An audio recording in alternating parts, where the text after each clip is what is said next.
Sahabat, kita bertemu lagi di dalam anamnesis episode ke-28.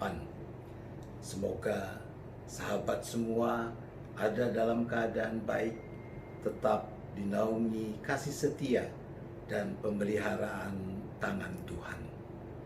Pernahkah sahabat merasa terasing di tengah kerumunan orang banyak, tidak dipandang, dilecehkan, dipermalukan, ditolak, dikucilkan? Perasaan bahwa aku sendirian dan sepertinya seluruh dunia menentang aku. Bahwa tidak ada seorang pun mau memahami, tak seorang pun mau mengerti, tak seorang pun mau menerima. Dalam keadaan seperti itu, kepada siapa kita dapat berseru? Mari kita nikmati sambil mencoba untuk meresapi makna lagu Pass Me Not, O Gentle Savior.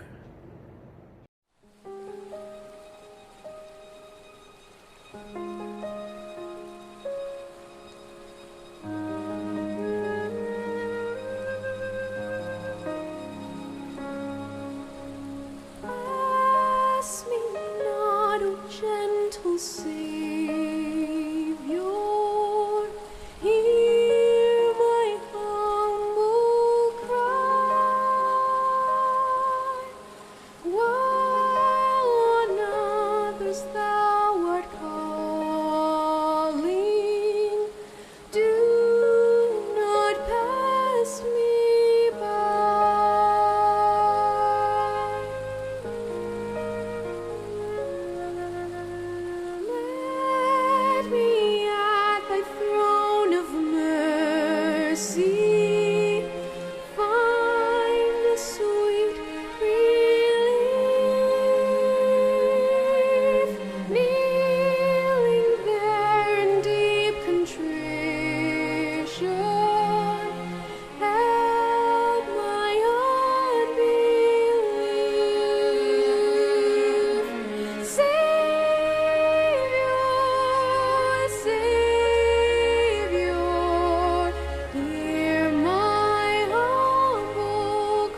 Lagu Pass Me Not atau lengkapnya Pass Me Not, O Gentle Savior ditulis syairnya oleh Queen of Hymns yang karyanya juga pernah kita jadikan sebagai bahan permenungan kita dalam tayangan Anamnesis, yaitu Fanny Crosby. Sementara melodi lagu ini diciptakan oleh William Howard Doane. Lagu ini pertama kali dipublikasikan dalam buku Songs of Devotion for Christian Associations, diterbitkan tahun 1870, sebuah koleksi yang dikompilasikan oleh William Howard Doane. Lagu ini mendapatkan pengakuan internasional ketika diperkenalkan pada halayak ramai oleh pendeta Dwight L. Moody bersama komposer Ira de Sankey ketika melayani kebangunan rohani di London. Menurut seorang himnolog, Dr. Young, ini adalah himne pertama dari karangan Fanny Crosby yang mendapat pengakuan internasional. Himnologis William J. Reynolds, dia mencatat beberapa hal tentang latar belakang terciptanya lagu ini. William Howard Doane, seorang pengusaha kaya yang adalah juga seorang komposer, pencipta melodi lagu-lagu himne. Ia mengunjungi New York dan mencari Fanny Crosby. William telah melakukan korespondensi singkat dengan Fanny. Karena ia mengenal Fanny sebagai seorang penulis puisi yang terkenal, William terkejut ketika mengetahui bahwa Fanny Crosby tinggal di rumah petak yang sederhana, kalau tidak mau dikatakan kumuh, di belahan barat Manhattan. Beberapa hari kemudian, William kembali berkunjung dan meminta Fanny untuk menulis syair dengan tema Pass Me Not, O Gentle Savior. Fanny, ia lebih terbiasa menulis lirik lagu untuk melodi yang sudah terlebih dahulu diciptakan atau terinspirasi oleh peristiwa tertentu. Maka ketika dia harus menuliskan syair tanpa melodi, cuma berbekal satu kalimat Pass Me Not, O Gentle Savior, Fanny tidak bisa segera mendapatkan inspirasi untuk menulis. Sampai suatu sore pada tahun 1868, Fanny Crosby diundang untuk menjadi pembicara bagi sekelompok narapidana di sebuah penjara di Manhattan, New York. Fanny masuk ke dalam sebuah aula yang dipenuhi oleh orang-orang yang tersisihkan dari masyarakat, yaitu kaum kriminal yang diasingkan dalam benteng penjara. Fanny memberitakan Injil, juga menyanyikan beberapa lagu. Tiba-tiba ia mendengar seruan putus asa dari salah seorang narapidana. Good Lord, do not pass me by. Do not turn your back on me. Do not ignore me, forget me, neglect me. Seruan narapidana itu terus terngiang-ngiang dalam benak Fanny, memberinya inspirasi untuk menuliskan syair Pass Me Not, O Gentle Savior, seperti yang diminta oleh William. Sepulangnya ke rumah, malam itu Fanny membayangkan keadaan orang-orang yang ada di dalam penjara. Kesepian, terasing, ditolak, dikucilkan. Siapa yang mau menerima mereka kecuali Yesus? Lalu ia mengambil alat tulis, ia menulis 4 bait syair dan refrain dari lagu yang kita kenal dengan judul Pass Me Not, O Gentle Savior. Setelah Fanny menyerahkan teks syair ini kepada William, maka William Doen dia menciptakan melodi untuk lagu yang sampai sekarang masih dinyanyikan oleh banyak orang.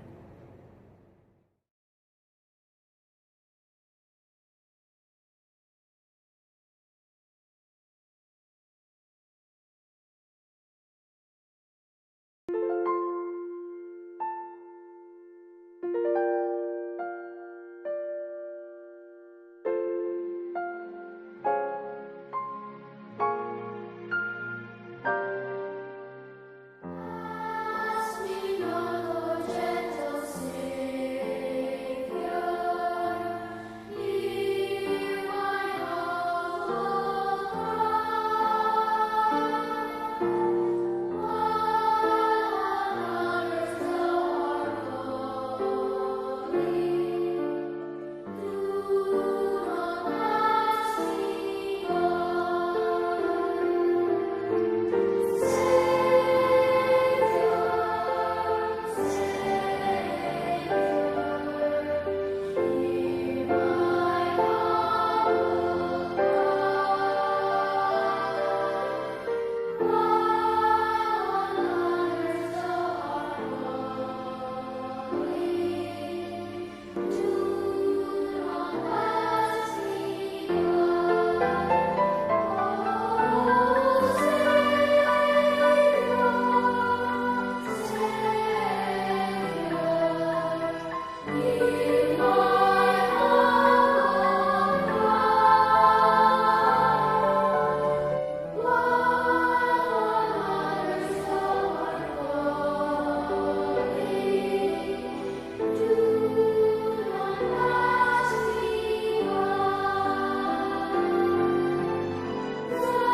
calling,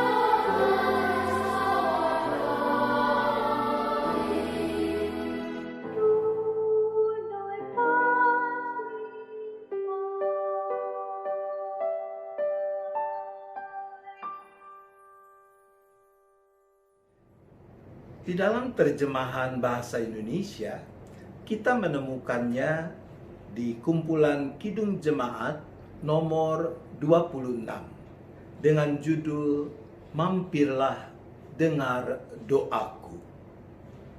Dulu saya suka iseng berkomentar bahwa ini adalah lagu orang yang iri kepada orang lain. Coba perhatikan kalimat lagu dalam Kidung Jemaat 26 ini. Mampirlah dengar doaku, Yesus penebus.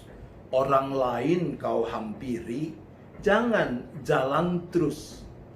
Saya bilang, kalau orang lain dihampiri Tuhan, ya biar saja.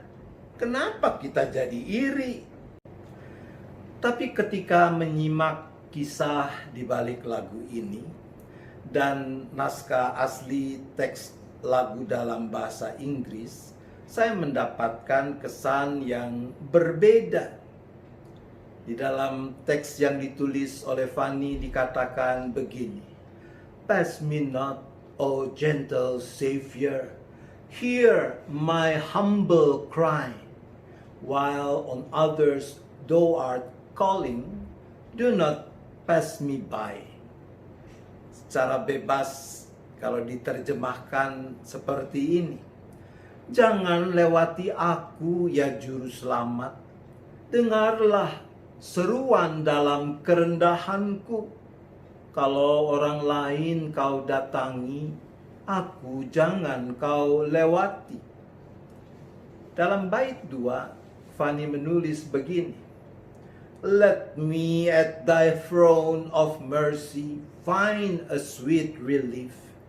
Kneeling there in deep contrition, help my unbelief." Perkenankanlah aku mendapat kelegaan di tahta anugerah rahmat-Mu. Ku bertelut dalam kesungguhan penyesalan. Tolong ketidakpercayaanku. Begitu juga dengan bait 3 dan bait 4. Isinya adalah seruan orang yang di satu sisi menyadari betul ketidaklayakannya untuk menerima kehadiran Yesus Sang Juru Selamat. Namun, di sisi yang lain, teramat sangat membutuhkan kehadiran, lawatan, dan pertolongan Yesus. Teriakan orang yang tahu bahwa hatinya terluka, semangatnya patah, dan hanya bisa dipulihkan di dalam Yesus Sang Juru Selamat. Sikap yang sungguh berbeda, bahkan bertolak belakang dengan sikap Adam dan Hawa dalam kisah kejatuhan manusia ke dalam dosa. Tuhan mencari mereka. "Adam, di manakah engkau?" Tapi mereka malah bersembunyi, tahu bahwa sudah berdosa, tapi malah mencari pembenaran diri. Lagu ini mengingatkan kita akan seruan seorang pengemis buta di pinggir jalan ke kota Yerikho yang yakin bahwa hanya Yesus yang mau menerima dia dan memulihkannya. Ia berseru, "Yesus, Anak Daud, kasihanilah aku." Bukankah dengan itu ia mau mengatakan, "Jangan lewati aku, do not pass me by," seperti yang kebanyakan orang lain lakukan terhadap dirinya. Aku sungguh memerlukanmu. Bagi saya, lagu ini juga mengingatkan perumpamaan yang Yesus ceritakan tentang seorang Farisi dan seorang pemungut cukai yang sama-sama pergi ke bait Allah untuk berdoa. Dengan pongah, si Farisi berdiri dan dalam doanya dia membanggakan semua pencapaian yang telah dilakukan dalam praktik ritual keagamaannya. Dia merasa sangat layak untuk berdiri di hadapan Tuhan. Bertolak belakang dengan sikap si pemungut cukai yang berdiri di kejauhan, tertunduk, memukuli diri dan berseru, "Ya Allah, kasihanilah aku orang berdosa ini." Bukankah ini yang juga tercermin dari lagu "Pass Me Not, O Gentle Savior"? Para sahabat, hidupilah makna lagu ini dengan ketulusan. Maka kita juga akan mendengar Yesus berkata, orang ini pulang ke rumahnya sebagai orang yang dibenarkan Allah. Sebab barang siapa meninggikan diri, ia akan direndahkan. Tetapi barang siapa merendahkan diri, ia akan ditinggikan. Kita berdoa. Bapa di sorga, siapakah kami? Kami adalah manusia hina yang penuh dengan cacat celah noda dosa. Dan sepatutnya lah karena semua itu kami binasa. tetapi Engkau begitu mengasihi kami, sehingga Engkau telah memberikan Putra-Mu yang tunggal, Yesus Kristus, datang, merendahkan diri, meninggalkan tahta kemuliaan sorgawi, menjadi sama dengan manusia, menderita, bahkan sampai mati di kayu salib, agar kami ditebus, agar kami tidak binasa, tapi kami beroleh keselamatan. Ya Bapa, ajar kami untuk senantiasa mengingat kemurahan anugerah-Mu dan menyambutnya dengan kerendahan hati. Kerendahan hati yang bukan cuma kami nampakkan dalam doa-doa kami, tapi juga kerendahan hati dalam praktik keseharian hidup yang kami jalani. Senantiasa hidup dalam ingatan kami, dalam hati kami, untuk terus berharap dan berserah hanya kepadamu. Pass me not, O gentle Savior. Di dalam Yesus kami berdoa. Amin. Mampirlah, dengar doaku. Kidung Jemaat nomor 26 kita akan nikmati sambil terus menangkap, meresapi maknanya.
Demikian kebersamaan kita di dalam anamnesis episode ke-28 ini. Terima kasih untuk kebersamaan ini. Sampai kita bertemu lagi di waktu mendatang. Tuhan tetap menyertai kita.